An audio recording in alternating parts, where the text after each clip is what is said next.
vérifier l'objet. Ça va être aussi important, et on va le voir dans un point plus tard, de connaître à qui on va amener ce message-là. Donc, si on ignore tout de la cible, bien, on pourrait des fois amener des choses qui n'auraient pas le résultat qu'on pense.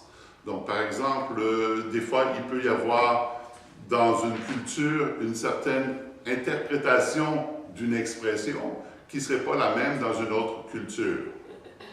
Par exemple, des fois, je m'amuse dans les messages à utiliser certains jeux de mots qui sont faits, par exemple, en créole, ça va avoir un sens, mais en français, ça a un autre sens. Mais quand on l'apporte, c'est important donc de connaître la communauté, la culture, les gens à qui on apporte le message. Donc, j'avais dit une fois, il n'y a aucun Haïtien qui peut adorer un Dieu dont le nom est Bouddha. Et ça, il n'y a que les Haïtiens qui vont comprendre pourquoi. Et je ne vais pas l'expliquer, mais c'est parce que dans leur langue, Bouddha, ça veut dire autre chose. OK. Donc, alors, vraiment connaître son auditoire va nous aider à préparer le média. Donc, nous apportons un message, nous l'apportons à des gens donnés, mais il faut donc être capable de connaître bien notre objet, de bien connaître notre cible afin de déterminer quel sera le meilleur média pour pouvoir communiquer ces choses-là. Si on ne fait pas ce genre de recherche-là, ben, parfois on va communiquer sans communiquer. On va exposer, mais sans avoir enseigné. Donc c'est toujours important de savoir. Si par exemple, notre auditoire, ce sont des enfants, et que nous utilisons un langage que seul un adulte peut comprendre, on va avoir parlé pendant un bon bout, mais on n'aura pas communiqué. Ceux qui enseignent aux enfants doivent donc s'adapter au langage des enfants, qui n'ont absolument pas autant de mots que les adultes. Dans une assemblée, dans une église, ben, vous allez avoir des gens de différents niveaux, de différentes cultures, de différentes scolarités aussi, qui n'ont pas forcément un langage universitaire tout le temps. Donc, si nous devons enseigner à des gens qui sont de différentes souches, de différentes classes, de différents groupes, différents genres, c'est important donc de s'assurer que le message, l'objet, puisse être communiqué à chacune de ces personnes-là. C'est pour ça que moi, je vais surtout encourager les prédicateurs à paraphraser. Si vous avez sorti la phrase dans un langage universitaire, bien là, vous avez enseigné une partie de l'Assemblée. Vous devez reprendre la même phrase dans un autre niveau de langage et dans le langage des enfants si vous voulez vous assurer que tout le monde a compris. Donc, d'être capable de parler à tout le monde, c'est faire ce que Paul dit quand il dit qu'il se donne autant aux barbares qu'aux savants. C'est donc d'adapter son discours et donc de transformer le média en vue de la cible. Donc, vous avez compris, nous avons un objet, le message que l'on doit amener, mais nous avons également une cible, et cette cible ici dans l'Église est toujours composite. On a des gens de différents niveaux. Eh bien, il faut donc adapter ce message-là, s'assurer que tous les niveaux ont reçu, selon leur niveau, le même message. Et ça, c'est vraiment extrêmement important, sinon, on n'a toujours pas communiqué. Une autre chose qui est importante, cette fois-ci, c'est en enseignement, on doit avoir un retour, on doit avoir ce qu'on appelle en anglais un feedback. Comment est-ce que je peux m'assurer que les gens ont compris ce que je leur ai enseigné si je ne les questionne pas? Si je ne vais pas savoir s'ils ont vraiment saisi. Ça va être très important pour les moniteurs, monitrices de l'école du dimanche, de s'assurer que leurs enfants ont bel et bien compris les notions. Et la meilleure façon de le faire, c'est de les questionner. C'est de leur faire un test, c'est de savoir ce qu'ils pensent.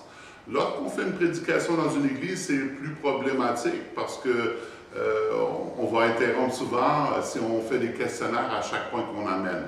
Toutefois, si vous êtes observateur, au moment même où vous vous enseignez, vous allez voir certaines réponses corporelles. Vous allez voir souvent ça. Les gens vont, ah oui, j'ai compris. Ou vous allez voir des choses comme ça, je ne suis pas sûr d'avoir saisi. Les gens communiquent avec leur corps énormément. Okay? Je ne vous dis pas de suivre des cours du langage non verbal, mais des fois ça peut aider. Mais vous voyez, des fois les gens vont dire « Amen ». Mais attention, laissez-vous pas tromper. Chez les Juifs, il y a un proverbe qui dit « Pour un rien, il dit Amen ». OK? Donc des fois, les gens, tu dis Amen, puis là tu dis « Mais pourquoi tu viens de dire Amen hein? Je viens de vous dire qu'il y a des gens qui vont en enfer. » Donc, alors, il faut faire attention avec les Amen. Il y a des prédicateurs, des fois, qui forcent, qui vont dire « Dis-moi Amen! » mais le Amen n'est pas toujours significatif. Mais des fois, vous voyez, vous pouvez noter des fois qu'il y a des gens qui s'interrogent ou des fois qui sont qui remettent en question, ils ne sont pas sûrs de ce que vous avez dit. À ce moment-là, arrêtez de lire votre feuille. OK? Parce que vous devez communiquer. Communiquer, ça veut dire que vous devez être conscient du retour que vous avez de l'Assemblée. Okay? C'est sûr que plus l'Assemblée est grosse, moins vous êtes capable de voir tous les visages, mais dans une petite Assemblée, ça devrait être quelque chose de faisable. Dans le cas d'une classe du dimanche, ça devrait être faisable. Dans le cas de l'évangélisation, où vous êtes seul à seul avec une personne, vous devriez pouvoir noter certaines choses. Donc ça, c'est vraiment important. Alors, on va passer à la troisième partie, à moins que vous ayez des questions concernant la deuxième partie. Et je prends le silence pour un non. On continue. Troisième partie, ça dit ceci, comprendre avant de transmettre. Je pense que vous vous souvenez de ce fameux Éthiopien qui était en train de lire le livre d'Ésaïe, et à un moment donné, vous avez l'évangéliste Philippe qui lui dit « Comprends-tu ce que tu lis ?» Et l'Éthiopien va dire « Comment le pourrais-je si personne ne me guide ?» Si vous-même, vous apportez un message, mais que vous ne comprenez pas ce que vous enseignez, comment allez-vous pouvoir l'enseigner? La première chose, donc, il faut comprendre ce que l'on veut apporter. Si vous arrivez sur un texte biblique, par exemple, qui est hautement doctrinal et puis qui est très, très complexe et qui demande une étude très, très poussée, il y a de fortes chances que vous allez très mal l'enseigner parce que ça demande plus de travail, plus de recherche, plus de connaissances. C'est pour ça que dans le premier point, dans comprendre avant de transmettre, je dis ceci, connaître ses forces et ses limites. Nous avons tous des forces et nous avons tous des limites. Si vous amenez un message et que là vous allez parler d'un mot et de la racine hébraïque d'un mot, mais que vous ne connaissez absolument rien de l'hébreu, taisez-vous. OK? Sérieusement, parce que vous allez parler par ignorance. Vous allez dire des boutades et vous pourriez même avoir dans l'Assemblée quelqu'un qui en connaît beaucoup plus que vous qui va vous dire après votre sermon qu'il est passé vraiment à côté. Alors, ce n'est pas d'aller lire la définition d'un mot dans un dictionnaire hébreu-français qui va faire de vous un spécialiste de la langue hébraïque. Et même chose pour le grec. Donc, c'est de connaître quelles sont les limites. Qu'est-ce que je peux prêcher, qu'est-ce que je ne peux pas prêcher. Ça demande de l'humilité, mais ce point-là est extrêmement important. Très, très important de ne pas s'aventurer dans un domaine qui nous dépasse. Connaître sa limite va aussi faire en sorte qu'on va mieux pouvoir choisir les textes bibliques sur lesquels on va donner des messages. Je vais vous donner aussi donc un exemple. Les textes narratifs sont beaucoup plus faciles. Les textes qui nous racontent l'histoire d'un personnage biblique, c'est beaucoup plus facile d'amener un enseignement là-dessus que sur un texte doctrinal, un texte prophétique ou encore un texte poétique où ces textes-là, des fois, peuvent s'avérer plus difficiles. Lorsque vous amenez un message sur l'Apocalypse, vous avez besoin d'être équipé. Plus grandement que si vous amenez l'histoire de Joseph et comment ce Joseph-là a vécu des choses et comment on peut s'identifier à ces choses-là. Je vais vous dire aussi un truc. Lorsque vous êtes à vos premiers sermons, je vous encourage grandement d'aller vers les textes narratifs en premier. Parce que le texte narratif, une chose qui est très importante, c'est que c'est une histoire vécue. Et à une histoire vécue, c'est plus facile de s'identifier. Lorsque vous allez parler donc d'un personnage biblique, de ce qu'il a vécu, des difficultés qu'il a vécues, eh bien l'assemblée, l'auditoire va plus facilement pouvoir s'y associer que lorsque vous allez essayer de faire un exposé doctrinal. L'exposé doctrinal, souvent, c'est mieux de le réserver dans le cadre de cours ou lorsqu'on a des points de doctrine à régler. Et à ce moment-là, c'est mieux d'être fait par des personnes qui ont une étude plus approfondie au niveau des doctrines. Je recommande toujours pour ceux qui commencent en prédication, prenez soit une parabole, soit un texte, un fait vécu que vous avez dans l'Écriture. Ce sont les plus faciles pour commencer. Commencez toujours donc dans la connaissance de vos forces et de vos limites.